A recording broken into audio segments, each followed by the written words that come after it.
अस्सलाम वालेकुम। नमस्कार। मैं आज जो आपके सामने बात रखने जा रहा हूँ वो मुमरा के इतिहास की बहुत बड़ी बात है और मुमरा के विकास की बहुत बड़ी बात है, जो कि आज आप देखेंगे कि थाना में हमारे महाराष्ट्र के मुख्यमंत्री आदरणीय एकनाथ शिंदे साहब, इनका जो एरिया है वागले स्टेट, और ये मुमरा,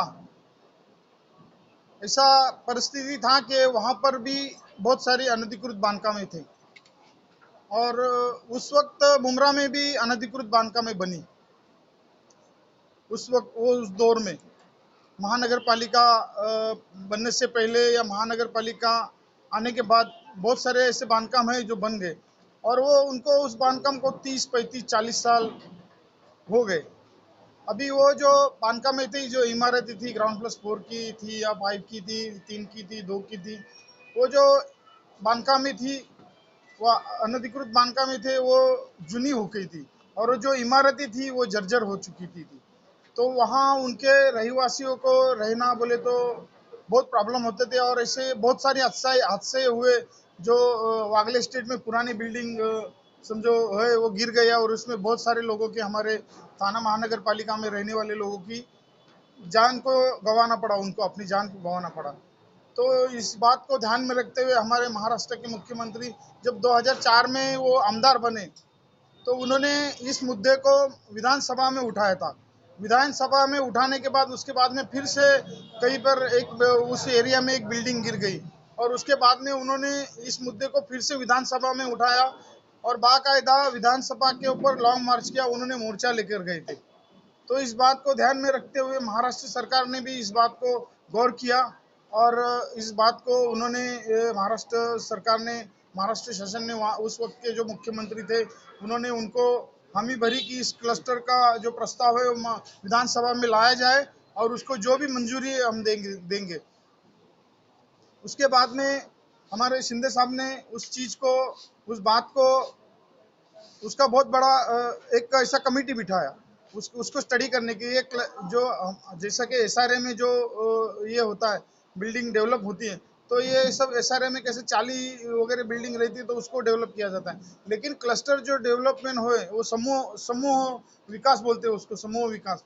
तो ये बिल्डिंग का विकास में अगर करने जाएंगे, ये एसआरए वालों को बोला गया तो एसआरए वाले तो इसके लिए राजी नहीं होंगे क्योंकि उनको जो बेनिफिट मिलना मांगता है वो बेनिफिट इसके वजह से मिल नहीं रहा था। तो इसके लिए एक नया योजना चालू किया, क्लस्टर डेवलपमेंट, समूह डेवलपमेंट। तो इसके माध्यम से इसको शिंदे साहब ने बहुत सारे ऐसे जो महानगर पालिका के अधिकारी थे, इसके शासन के जो अधिकारी थे, उनको इस एक कमेटी बनाया और इस कमेटी में ये क्लस्टर डेवलपमेंट कैसा हो सकता है उसके लिए उन्होंने इस चीज़ को ये किया, आगे बढ़ाया और इस योजना को विधानसभा से मंजूरी दिला दी। आज आप देखेंगे तो पूरा वागले स्टेट जो एरिया है, और फिर पहले तो पहली चरण में तो महासभा में इसमें ये 6 क्लस्टर डेवलपमेंट का उनका प्लान आया महासभा में। वो 6 क्लस्टर डेवलपमेंट का प्लान तैयार हो गया बाकायदा। आज आप देखेंगे वागले स्टेट में क्लस्टर डेवलपमेंट का काम चालू हो चुका है और जो यहाँ के अपने राबड़ी के जो नगर सेवक नजीब मुल्ला, इन्होंने भी बहुत हद तक फॉलोअप करके उस चीज़ को आगे बढ़ा के उनका भी अभी काम फाइनल स्टेज पे, वो राबड़ी का वही क्लस्टर डेवलपमेंट शुरू हो जाएगा जल्द ही। तो इसके लिए मैंने भी मेरे पत्र 2014 में मैंने भी इसका फॉलोअप लिया था बाकायदा। इस क्लस्टर डेवलपमेंट में जो थाना में जिस तरीके से क्लस्टर डेवलपमेंट हो रहा है वही हालत मुमरा की थी। मुमरा में भी वही उस वक्त जो इमारतें बनी थी, अनधिकृत इमारतें, तो उस इमारत को एसआरए वाला कोई या एसआरडी वाला कोई भी आके डेवलप नहीं कर सकता था। तो उसके लिए यहाँ पर क्लस्टर डेवलपमेंट होना बहुत ज़रूरी है और क्लस्टर डेवलपमेंट के माध्यम से ही यहाँ पर डेवलपमेंट हो सकती है। तो इसके लिए मैंने महासभा में प्रस्ताव रखा 2014 में कि मेरा जो एरिया है इसमें ये हमारा जो क्लस्टर ये 38(1) है और सामने जो संजय नगर का एरिया है वो 38(2) है, पार्ट 2 है। तो ये जो क्लस्टर की योजना थी मैंने भी महासभा में प्रस्ताव रखा, प्रस्ताव की सूचना दिया, फिर मेरी भी प्रस्ताव क्लस्टर की मंजूर हो गई। फिर उसके बाद में मैंने प्लेन टेबल सर्वे के लिए अपना बजट ये करके ये किया।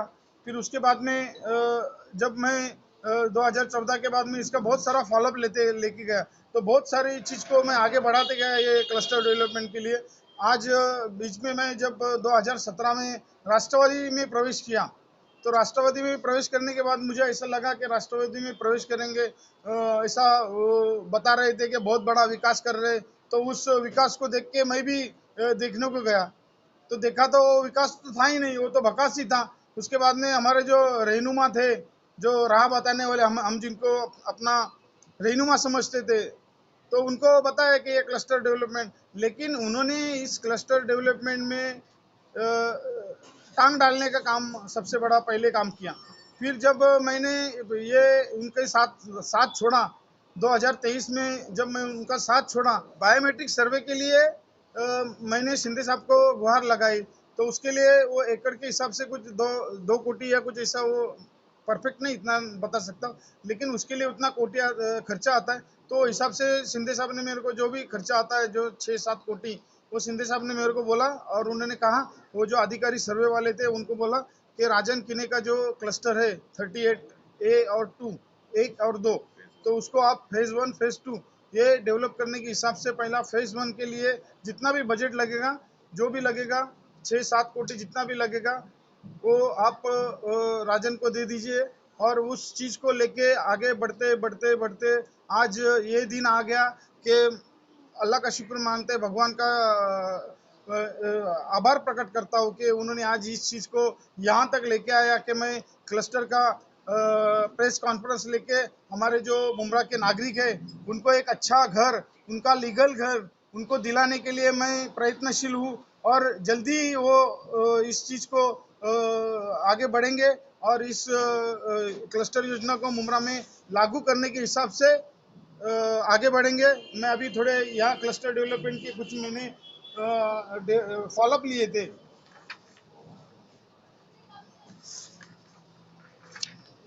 ये मैंने महासभा में प्रस्ताव की सूचना दिया था, और ये क्लस्टर डेवलपमेंट का बायोमेट्रिक सर्वे के हिसाब से मैंने जो लेटर दिया था वो है, ये 2014 और 2019 का है, 2021 का है।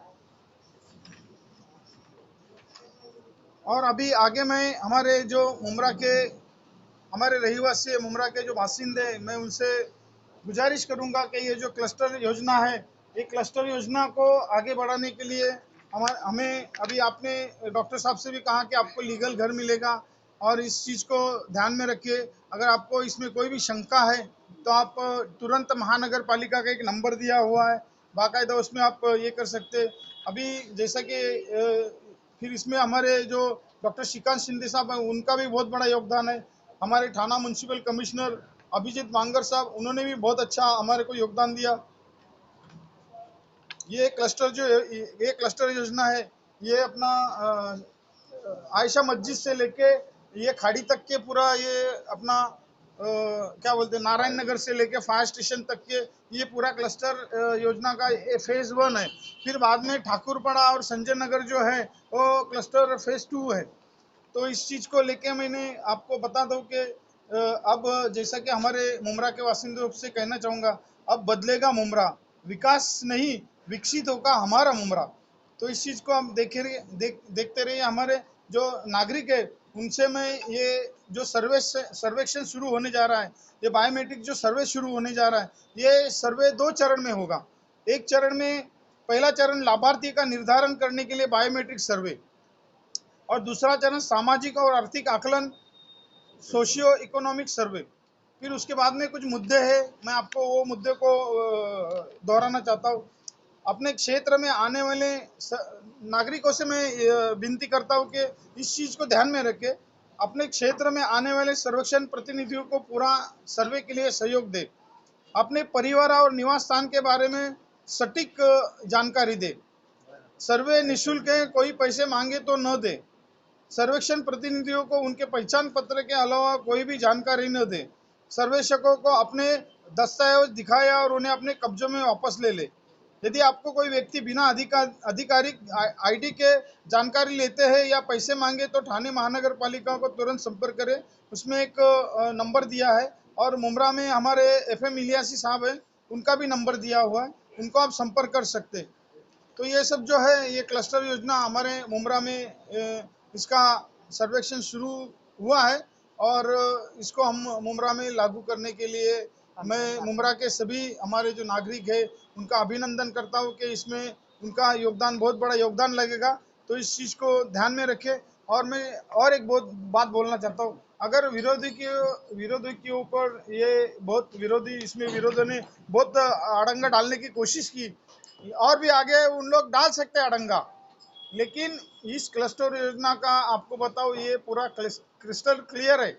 इसमें कोई भी पूरी पारदर्शिता रहेगी, इसमें जरा भी कोई ये नहीं रहेगा और जो जो है वो आपके सामने रहेगा। इसमें जो नागरिकों का हमारे जो घर है अगर उसका 100 स्क्वायर फीट भी है तो उसको 325 square feet 325 square feet carpet area मिलेगा। और जो 500 के ऊपर जो घर है, 500 के ऊपर जिसका घर है उसको थोड़ा जो अपना रेडी रेकनर है यहाँ का जो एरिया का उसका वो कंस्ट्रक्शन कॉस्ट देके उसको ज़्यादा अगर बड़ा उसका है तो उसको ऊपर का जो कॉस्ट है उसको देके उसको चीज़ को वो उसका घर मिलेगा।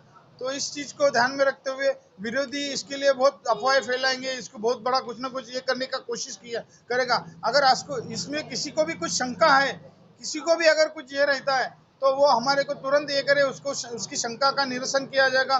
महानगर पालिका के आला अधिकारी यहाँ पर रहेंगे उपस्थित, बाकायदे सर्वे चालू है। तो इस चीज़ को आप ध्यान में रखें।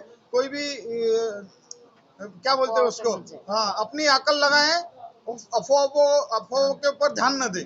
कब से अच्छा दादा ये चालू होने वाला कोई तो भी एक ही दादा ये बताइए सर्वे कब से चालू होने वाला है और क्या संदेश रहेगा यहाँ पे सर्वे करने अभी फिलहाल तो सर्वे 2 दिन से शुरू हुआ है और नागरिकों का भी बहुत अच्छा रिस्पांस है। नागरिकों ने भी इसके लिए बहुत सारी खुशी जताई है।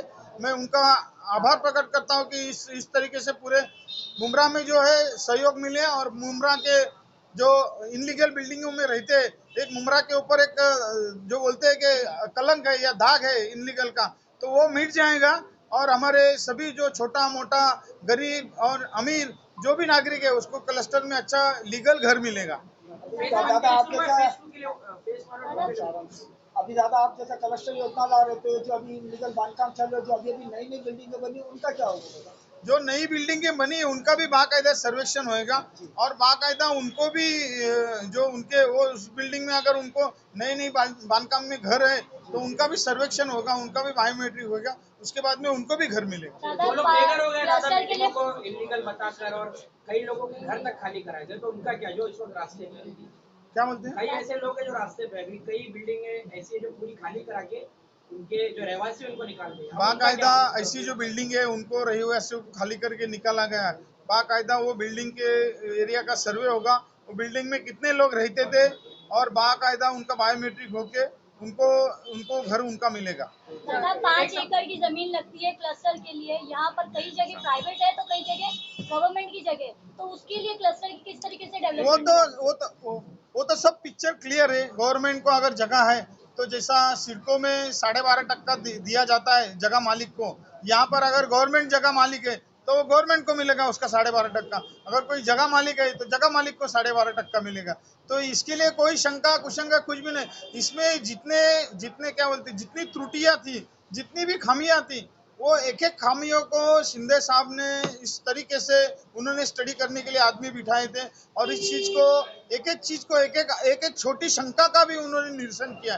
तो ये चीजें हैं इसमें क्लस्टर योजना के लिए जो हम लोग जा रहे हैं, इसमें हमारा नागरिकों का सबसे बड़ा योगदान है और ये नागरिक जो हमारे योगदान देंगे उसके बाद में ये क्लस्टर योजना सक्सेस हो सकती है। इसमें एक मिनट उनकी जानकारी के लिए, वो 5 एकड़ नहीं है, 2.5 एकड़ का है। 2.5 एकड़ का एक 2.5 एकड़ में आप कहीं भी क्लस्टर ये कर सकते माझा एक प्रश्न आहे तर एक टप्प्यामध्ये तुम्ही सांगितलेलं आहे घरं आणि व्यवस्थित शॉप्स आहेत यांना क्रमांकानुसार काही सर्वेक्षण देण्यात येणार आहे का? हाँ, त्यांचं ते आता फक्त हे जे बायोमेट्रिक सर्वे आहे हे फक्त नंबरिंग सुरू करणार आहेत। म्हणजे सध्या नंबर घेणार किती म्हणजे टोटल यांची आपल्या एरियामध्ये किती लोक राहतात आणि किती लोक मग त्याच्यानंतर पूर्ण बाकीचं नंतर पुढची प्रोसेस सुरू होणार. आणि जे आता मुंबऱ्यामध्ये टीएमसी आणि इलिगल आणि टीएमसी प्रकार आहे, यामध्ये जे आहे ते क्लस्टर टीएमसीला जसं देणार तसं अनधिकृत सॉरी इलिगलला पण भेटणार का? म्हणजे इलिगल पण नाही, आहे त्याच्यामध्ये कसं मी सांगतो, इलिगल साठी जे आहे ना 325 हे फिक्स आहे.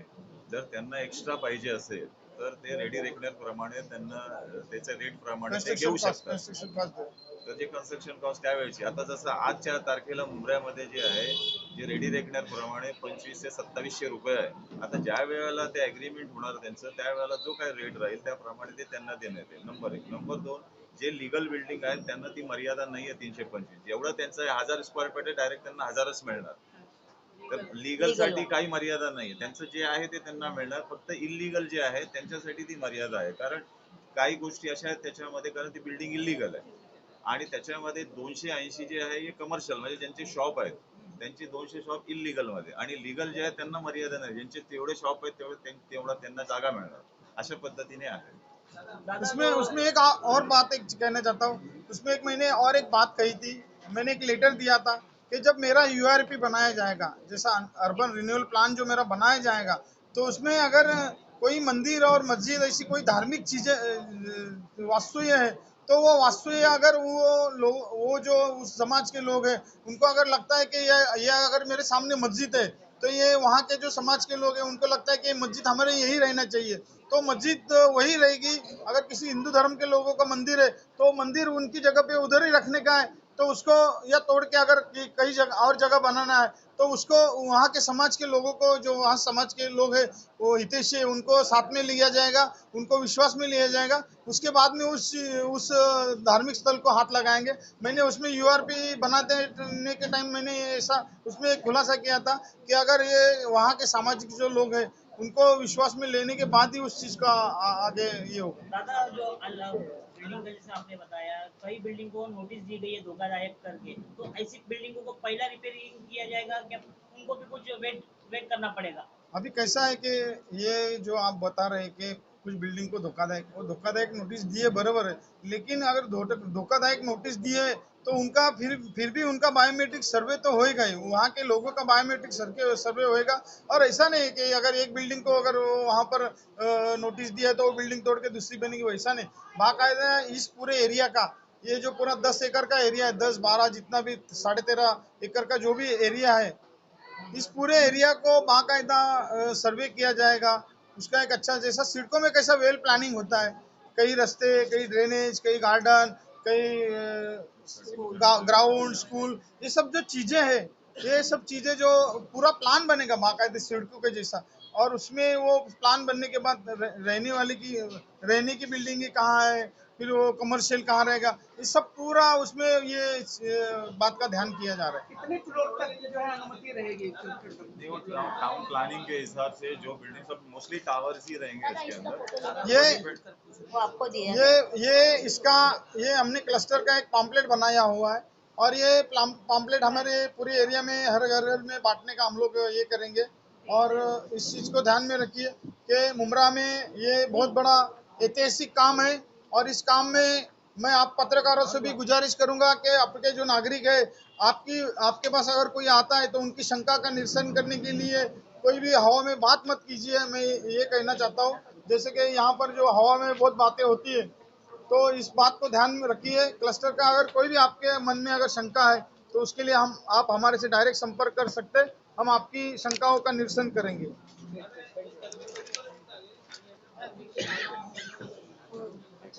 अभी ये जो सर्वेक्षण है, जो एक जो यहाँ का जो बासिंदा है, यहाँ का रहवासी है, एक बासिंदे का एक रहवासियों का जब तक पूरा सर्वे होता नहीं, यहाँ ये इस एरिया में रहने वाले, ये यूआरपी 38 जोन में रहने वाले जितने लोग हैं, उनका जब तक सर्वे पूरा होता नहीं तब तक सर्वे पूरा होएगा नहीं।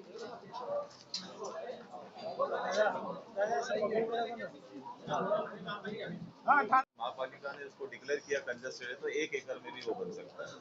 तो इस तरीके का है, वो क्लस्टर 2 टाइप के है, एक जो है 2.5 एकड़ का है और एक जो है 1 एकड़ का है। 1 एकड़ के लिए वो कंजस्टेड एरिया डिक्लेयर होना चाहिए, तभी वो होएगा। अदरवाइज वो 2.5 एकड़ का, जब तक 2.5 एकड़ नहीं होता है उसको आजू बाजू की जमीन लेके 2.5 एकड़ उसको बनाया जाए, उसमें लीगल इलीगल झोपड़पट्टी सब कुछ आएगा, उसमें हर चीज को लिया जाएगा, बंगला भी रहेगा किसी का।